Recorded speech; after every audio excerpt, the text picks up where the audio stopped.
Assalomu alaykum hurmatli yurtdoshlar, YouTube ishqibozlar, bizni kuzatib borayotgan barcha muxlislarimizga xudo xohlasa Gazablok avtomat reskalarimiz va full avtomat liniya qilgan lentalarimiz olib kelib o'rnatib berganmiz.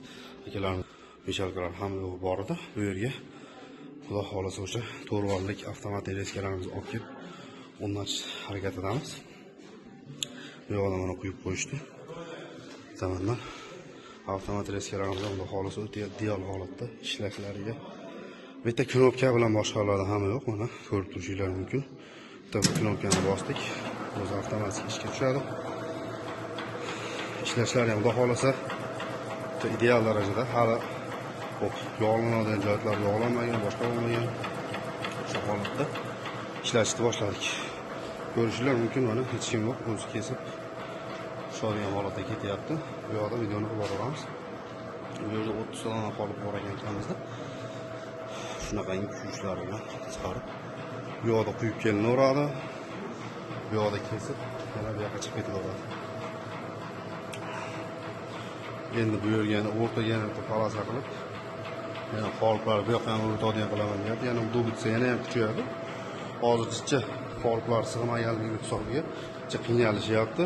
Qolip taqa surib, bu qolip taqa surgan va endi bu o'rtaga ham bitta liniya qilishadigan bo'lsa, xudo xolasa bemalol ikkita liniyada qoliplar turaveradi, bitta liniyadan quyib chiqaveradi. Shunday qilib mana shu holatda ketaveradi xolasa. Eskilarimiz ham o'zi yetib bordi mana tagiga.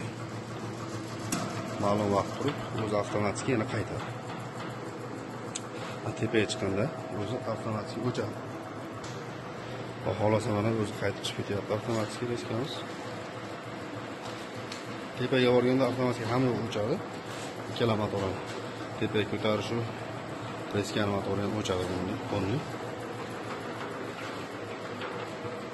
Akalarimiz qoliplar ham yaxshi ekan, xudo xolasa oqmaydigan, yamalmaydigan qoliplar qilingan ekan. Bortlari olinmagan qoliplar. Qoliplar bortlari olinmasa, ikkala yonog'iga olib, o'shanda ham xudo xolasa moslashtirib yasatiladi. Avtomatik lazer ishni boshlaydi hozir. Ishni boshlaydi. Xuddi shu holatda reskamiz o'rnab bo'lsa, bu yoqda mana quyib chiqilayotgan qoliplarimiz, mishalkalarimiz bu yoqda. Lentalarimiz bu yoqda mana. Lentalarimiz ham 6 metrlik konvertlardan bo'lgan. Sement qumlari hammasi bittada sig'adi. Bu yoqda mana ishlatib mishalga chiqib ketaveradi bu yoqdan. Mishalga chiqqandan keyin